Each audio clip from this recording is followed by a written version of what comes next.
Thank you. Thank you, everybody. Hello, Austin. Hello, Longhorns. It is good to be back. It is good to be back. I love you back. I love Austin. Love Austin. I remember, by the way, anybody who's got a seat, feel free to take a seat. I remember paying you a visit during the campaign.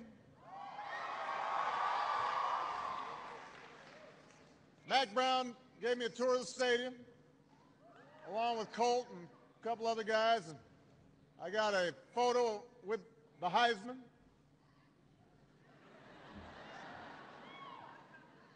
I rubbed the locker room's Longhorns for good luck.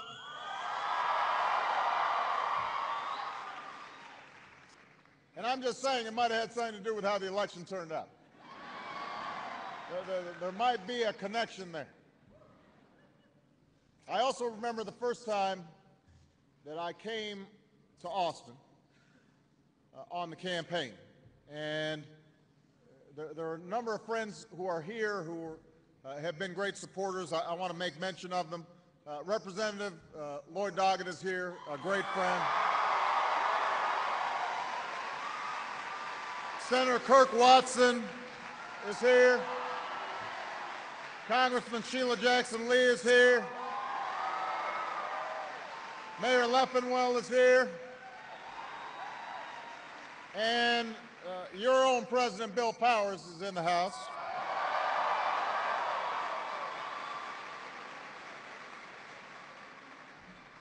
But this is back in 2007, February 2007. It was just 2 weeks after I had announced my candidacy.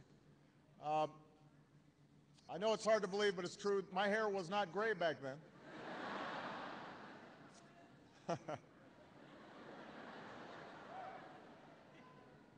Not many people thought I had much of a shot at the White House.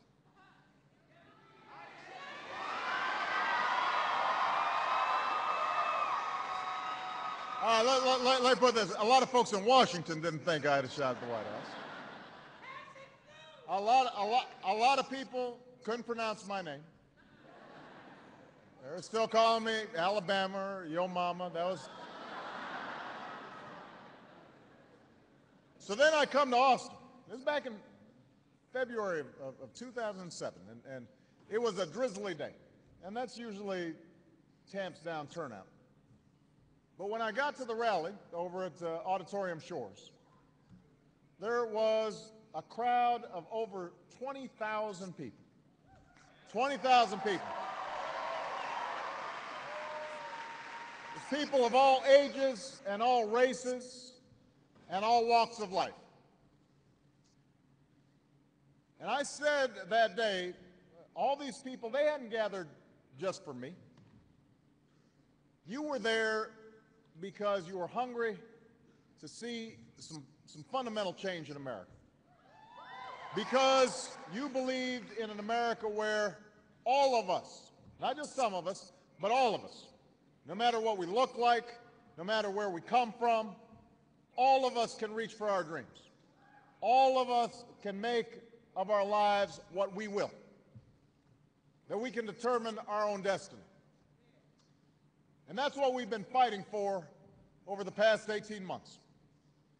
I said then that we'd end the Iraq War as swiftly and as responsibly as possible, and that is a promise that we are keeping.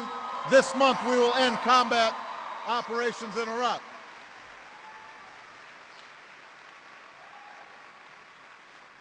I said we'd make health care more affordable and give you more control over your health care, and that's a promise we're keeping. And by the way, young people are going to be able to stay on their parents' health insurance till they're 26 because of the laws that we passed.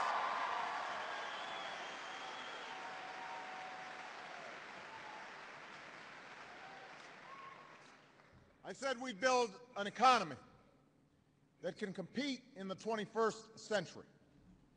because the economy that we had even before the recession, even before the financial crisis, wasn't working for too many Americans. Too many Americans had seen their wages flatline, their incomes flatline. We were falling behind and unable to compete internationally. And I said we need an economy that puts Americans back to work, an economy that is built around three simple words: made in America, because we are not playing for second place. We are the United States of America, and like the Texas Longhorns, you play for first, we play for first.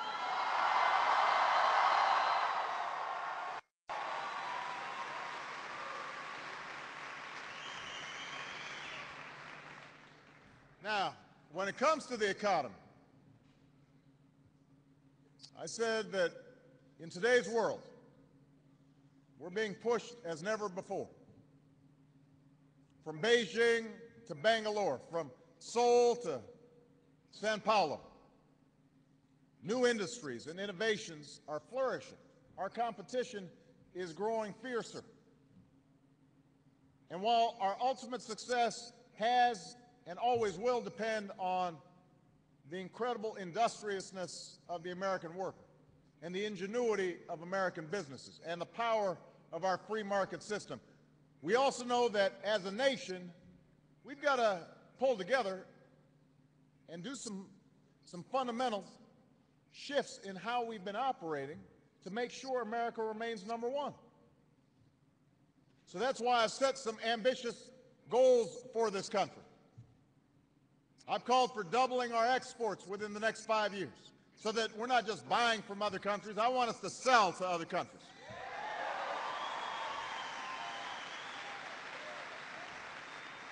We've talked about doubling our nation's capacity to generate renewable energy by 2012 because I'm absolutely convinced that if we control the clean energy future, then our economic future will be bright.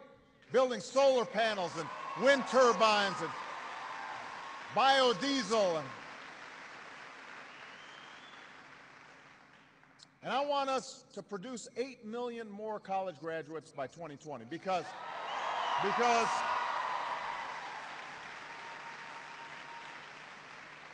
America has to have the highest share of graduates compared to every other nation. But Texas, I want you to know, we have been slipping. In a single generation, we've fallen from first place to 12th place in college graduation rates for young adults. Think about that. In one generation, we went from number 1 to number 12. Now, that's unacceptable, but it's not irreversible. We can retake the lead. If we're serious about making sure America's workers and America itself succeeds in the 21st century, the single most important step we can take is to make sure that every one of our young people here in Austin, here in Texas, here in the United States of America has the best education that the world has to offer. That's the number one thing we can do.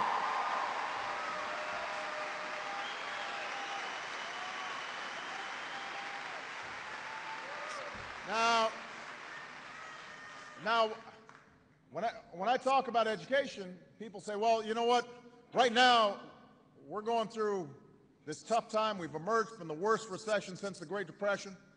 So, Mr. President, you should only focus on jobs, on economic issues. And what I've tried to explain to people, I said this at the National Urban League the other week, education is an economic issue. Education is the economic issue of our time.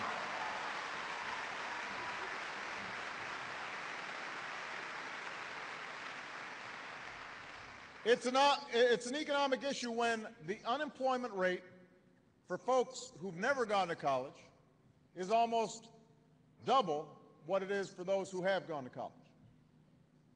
Education is an economic issue when nearly 8 in 10 new jobs will require workforce training or a higher education by the end of this decade. Education is an economic issue when we know beyond a shadow of a doubt the countries that out-educate us today, they will out-compete us tomorrow.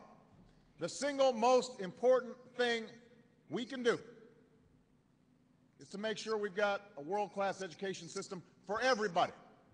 That is a prerequisite for prosperity.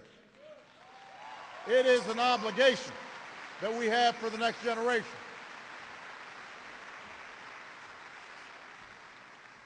And here's the interesting thing, Austin.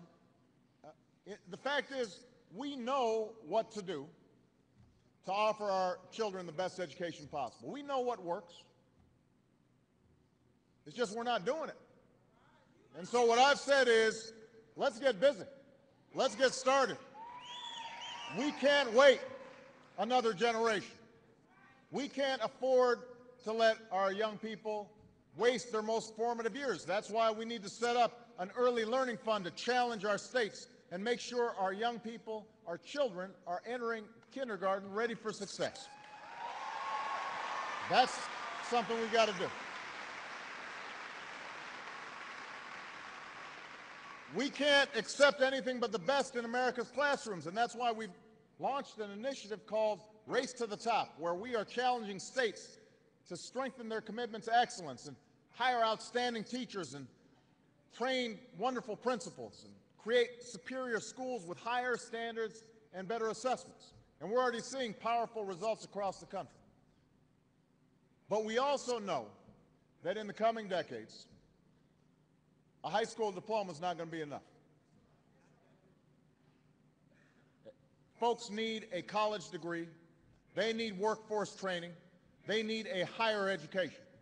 And so today I want to talk about the higher education strategy that we're pursuing, not only to lead the world once more in college graduation rates, but to make sure our graduates are ready for a career, ready to meet the challenges of a 21st century economy.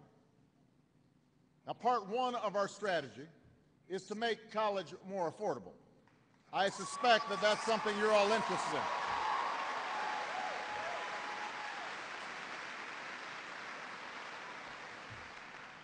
I don't have to tell you why this is so important. Many of you are living each day with worries about how you're going to pay off your student loans.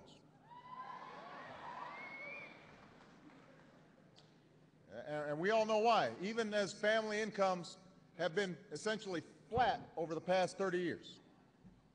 College costs have grown higher and higher and higher and higher. They have gone up faster than housing, gone up faster than transportation. They've even gone up faster than health care costs, and that's saying something. So it's no wonder that the amount student borrowers owe has risen almost 25% just over the last 5 years. Think about that.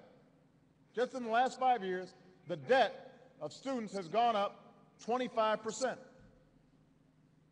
And this isn't some abstract policy for me.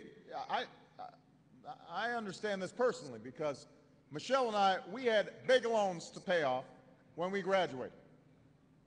I remember what that felt like, especially early in your career where you don't make much money and you're sending all those checks to all those companies. And that's why I'm absolutely committed to making sure that here in America, nobody is denied a college education. Nobody is denied a chance to pursue their dreams. Nobody's denied a chance to make the most of their lives just because they can't afford it. We are a better country than that. And we need to act like we're a better country than that.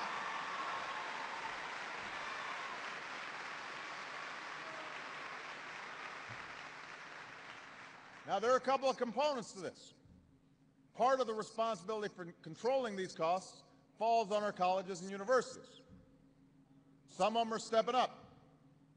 Public institutions like the University of Maryland, University of North Carolina, some private institutions like Cornell, they're all finding ways to combat rising tuition without compromising on quality. And I know that your president is looking at some of these same approaches to make sure that the actual costs of college are going down. I want to challenge every university and college president to get a handle on spiraling costs. So university administrators need to do more to make college more affordable, but but we as a nation have to do more as well.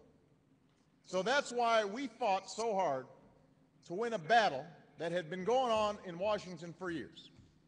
And it had to do with the federal student loan program. See, under the old system, we'd pay banks and financial companies billions of dollars in subsidies to act as middlemen. See, these loans were guaranteed by the federal government, but we'd still pass them through banks, and they'd take out billions of dollars in profits. So it was a good deal for them, but it wasn't a very good deal for you. And because these special interests were so powerful, this boondoggle survived year after year, Congress after Congress. This year we said enough is enough. We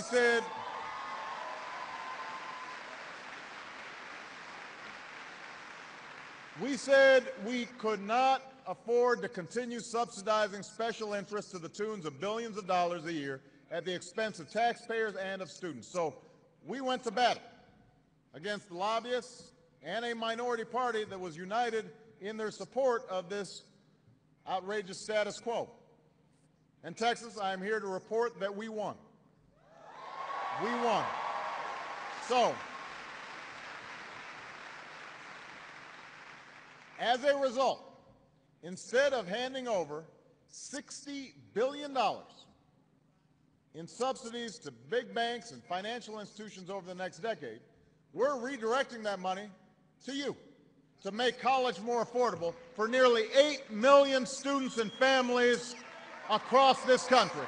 8 million students will get more help from financial aid because of these changes.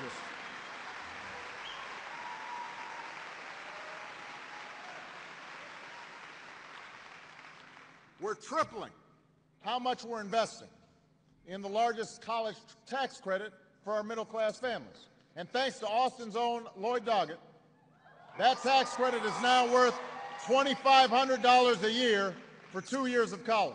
And we want to make it permanent so it's worth $10,000 over 4 years of college. $10,000.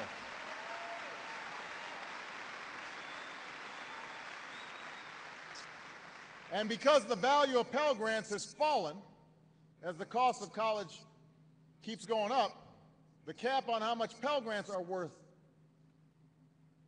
we have decided to offer more support for the future so the value of Pell Grants don't erode with inflation, they keep up with inflation. And we're also making loan repayments more manageable for over 1 million more students in the coming years, so students at UT Austin and across this country don't graduate with massive loan payments each month. All right, we're working on that right now. Now, I should mention, by the way, we're also making information more widely available about college costs and completion rates so you can make good decisions. You can comparison shop. And we're simplifying financial aid forms by eliminating dozens of unnecessary questions. You should not have to have a PhD to apply for financial aid. You shouldn't have to do it.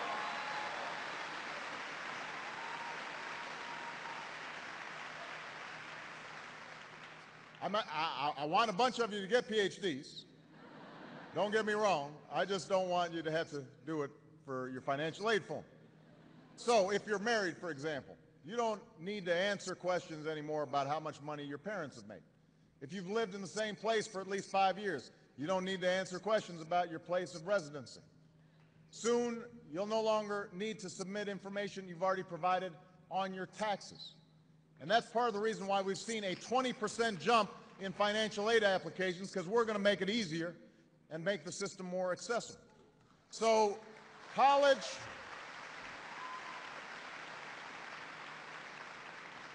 affordability is the first part of the strategy that we're pursuing. The second part is making sure that the education being offered to our college students, especially, by the way, our students at community colleges, that it's preparing them to graduate ready for a career. See, institutions like UT are essential to our future. But community colleges are too. They are great, underappreciated assets that we have to value and we have to support. So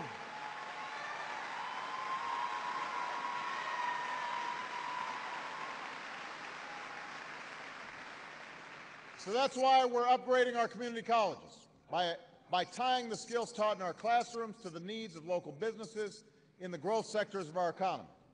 And we're giving companies an assurance that the workers they hire will be up to the job. We're giving students the best chance to succeed. We're also that way giving America the best chance to thrive and to prosper. And that's why we're also reinvesting in our HBCUs and Hispanic serving institutions.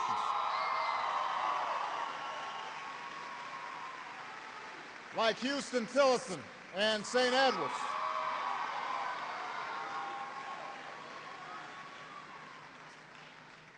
The third part of our strategy is making sure every student completes their course of studies. I want everybody to think about this. Over a third of America's college students and over half of our minority students don't earn a degree, even after 6 years. So we don't just need to open the doors of college to more Americans. We need to make sure they stick with it through graduation. That is critical. And that means looking for some of the best models out there. There are community colleges like Tennessee's Cleveland State that are redesigning remedial math courses and boosting not only student achievement but also graduation rates. And we ought to make a significant investment to help other states pick up on some of these models. So we've got to lift graduation rates. We've got to prepare our graduates to succeed in this economy. We've got to make college more affordable. That's how we'll put a higher education within reach for anybody who's willing to work for it. That's how we'll reach our goal of once again leading the world in college graduation rates by the end of this decade. That's how we'll